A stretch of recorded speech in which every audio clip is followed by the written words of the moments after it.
Hello guys, welcome back to my channel. Keep it cool, ma. Wine your ma. Keep it cool, ma. Oh yeah, wine your ma. Keep it cool, ma. In everything, treat people the same way you want them to treat you, for this is the law and prophets. Matthew 7:12. The Igbo people have a lot of appreciation for music, so I love this part. I love music. If you want, I can make a video of me dancing. But anyway, let's be serious. So the Igbo people appreciate music a lot. Okay, we have different types of instruments that are handcrafted and traditionally made. Now, most of these instruments are either in the string or the woodwind instrument category. Some of these instruments can be like the OP. We call it OP, which is like a flute. Okay, that's the major one that I love so much. I will try to put up some pictures if possible. Wait, no, I can't put pictures. I will try to write them down possibly, or make a better video where I show you the different instruments and maybe the dance steps of the Igbo people. Also, the Igbo people have different music genres, which can include the high life, high life or Guinea kind of music, and also another one that we call the Ikorodo. So this Ikorodo is performed with different musical instruments and the lead vocalist. The Igbo people also enjoy high life music, and this is very, very popular in West Africa. High life is a combination of jazz and classical music, and it's just the best. When it comes to fashion, the Igbo people love colorful attires a whole lot. So for the men, they have to wear long overflowing shirts or dashiki, which are basically long and colorful and also patterned with different jewels. They also wear caps on their head, have a walking stick, which we call umbara. But this is not an Igbo lesson. My Igbo lessons are different from this. This is more about the culture, so I won't go deep into the Igbo names and pronunciations.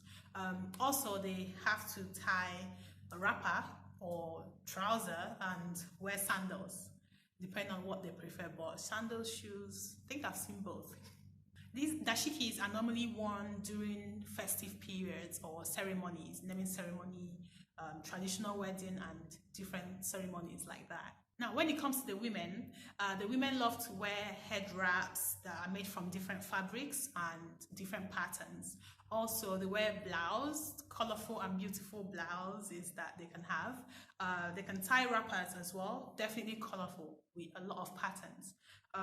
You can tie one or two depending on married status, I believe.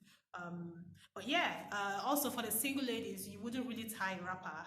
You would wear maybe a skirt made out of the same materials, or you can have a gown, but traditional design, obviously. For the women, head wraps can be worn anytime. You can wear it every day of your life if you want, or only for special occasions. And also, it's normal for a woman to add extra clothes to her attire to show her children, like to represent her spouse or the number of children that she has. Now, the Igbo language is very popular, especially in the western part of Africa. It is a member of the Volta Niger branch of the Niger-Congo family. I learned this in linguistics. It is spoken by 18 million people in Nigeria and also in Equatorial Guinea. There are various variations, okay, and dialects of the Igbo language. Trust me, they are not all the same, but we have the standard ones from the Owerri and Umahia dialect that are used as the standard ones, because anywhere you go, people will understand you, okay? Now, these standard written forms of this Igbo language, they've been in use since 1962. That's a long time. Now, when it comes to religion, the majority of Igbo people are Christians, okay? Why? Now, this is because in the late 1800s, Christianity gained a huge ground in Igbo land. So it's been popular and it's been used widely in the Igbo part of Nigeria. Now, before Christianity came, the Igbo people believed that there was one God, that there's always been one God, which is known as the Chi, okay? Chi. That's what Igbo people have always known before the coming of Christianity into Igbo land. Now, it was believed that this Chi is the only deity, the only God, and that this God can be reached through other deities and other spirits.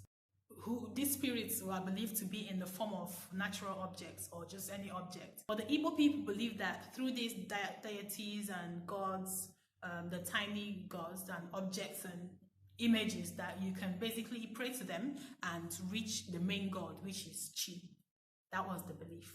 This is also, let me give you a tip, this is also why in Igbo, when it comes to Igbo names, most of them have Chi in them. If it doesn't start with Chi, it ends with Chi or something, there's always Chi, God, because the Igbo people love Christianity a lot. They love religion. Let me use the word religion a lot. So there's always Chi in names, which also shows that you can go long, you can go far in life based on your name. So we have Onyechi, which is my name, Chiemeka, which is my name, Uchechi, Chinedu, Uchechukwu, many chi.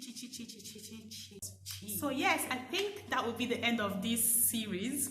Let me know if I missed anything. Let me know if I have to add something else in the next series I will make. But yeah, I hope you enjoyed it all. If you did not get all the series, please click here and it will take you back to the one you missed, the previous one before this, okay? This is a long video, so I had to break it into different parts, different series, so that you won't get tired of watching. All right, take care of yourself, like, subscribe, share, and let people know how I'm trying to improve and expose the value of Igbo language and Igbo people, for especially those who are in diaspora who don't know much about their heritage or Igbo language and culture. All right, see you next time. Bye.